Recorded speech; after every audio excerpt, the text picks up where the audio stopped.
So looking at US policy towards China, do you see there being a distinct anti-China approach in Washington, particularly where it comes to China companies really buying up assets in the United States? Look, I think that issues involving China are becoming increasingly tension-filled in the United States. That's probably inevitable given China's rapid emergence as an economic power and given distressing signs in a number of respects of Chinese firms behaving in ways that perhaps are not maximally constructive from the point of view of respect for intellectual property rights or from the point of view of standing up for an open global system. I think that we're going to see more of those tensions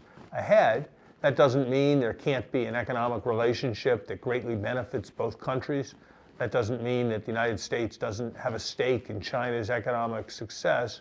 But I think whether it's questions involving natural resources, questions involving protection of intellectual property, questions involving cyber activities, I think there is a challenging agenda that has to be worked through between the United States and China.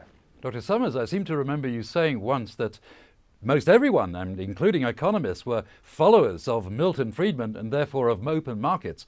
But do you think really that where it comes to Hong Kong, always a model of the open market, that things may have to change due to Hong Kong's demographics and indeed due to Hong Kong's new economic position? Well, I'm not sure you quite characterized my views with respect to Milton Friedman.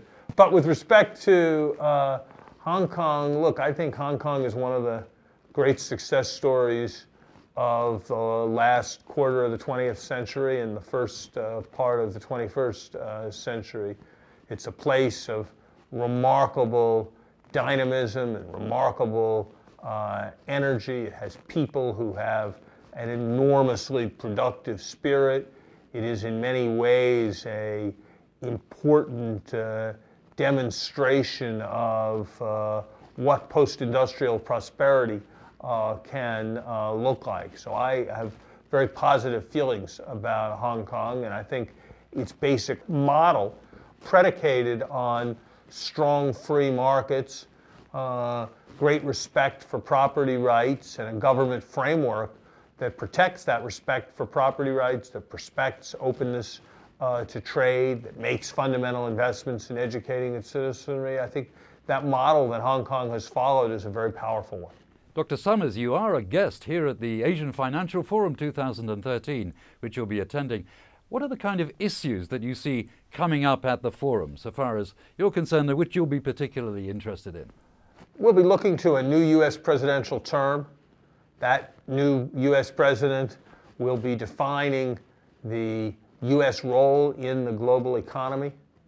I suspect that challenges in Europe will have evolved, but will remain in important ways. And we may, as we get to the end of the new year, have a little more transparency into how things are going to happen in China.